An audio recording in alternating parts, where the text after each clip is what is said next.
Hello everyone, অনেক দিন পর এই রেসিপিটা তৈরি করছি।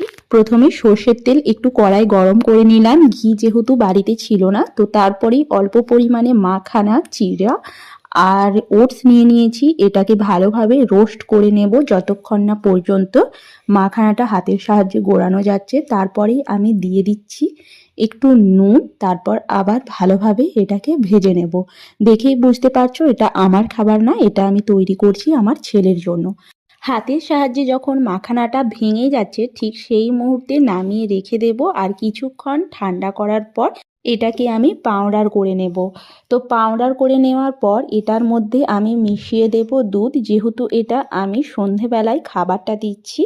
তো তারপর এটা আমি 5 মিনিটের জন্য রেখে দেব, যাতে করে পাউডারের যে মিশ্রণটা সেটা দুধের মধ্যে ভালোভাবে মিশে নরম হয়ে যায়।